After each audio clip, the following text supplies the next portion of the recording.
மகத்துவம் நிறைந்த மாசி மாதம் சிறப்புகளை பார்ப்போம்.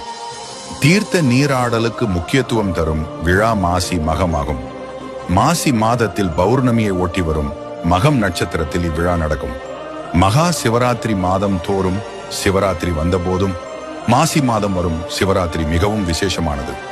ஆண்டில் பிற சிவராத்திரியின் போது விழித்திருந்து இறைவனை வழிபடாதவர்கள் இந்த நாளில் வழிபாடு செய்தால் ஆண்டுதோறும் சிவராத்திரி வழிபாடு செய்த பலன்கள் கிடைக்கும். பிரகலாதனை கொல்வதற்காக நயவஞ்சகமாக வந்த அரக்கி தீயில் வெந்து சாம்பலான நிகழ்ச்சி மாசி மாதத்தில் தான் நடந்தது. மாசி மாத சங்கடஹர சதுர்த்தி மிகவும் சிறப்பிக்கப்படுகிறது. அன்று விரதம் கடைபிடித்து விநாயகரை வழிபட்டால் எல்லாவிதமான தோஷங்களும் விலகும் என்பர்.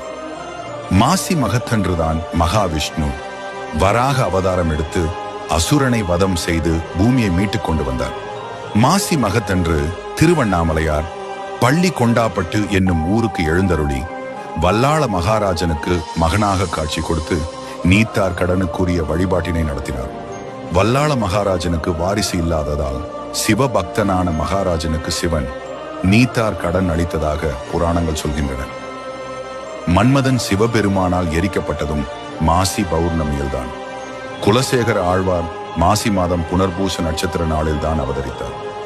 மாசி மாத பூச நட்சத்திர தினத்தன்றுதான் முருகப்பெருமான் சுவாமி மலையில் தன் தந்தை சிவபெருமானுக்கு பிரணவ பொருளை உபதேசம் செய்தார். அகத்தியர் தன் விருப்பங்கள் நிறைவேற தவமிருந்து அருள் பெற்றது மாசி மாதத்தில்தான். காரடையான் நோன்பும் சாவித்திரி விரதமும் இம்மாதத்தில் வரும் விசேஷ விரதங்கள்.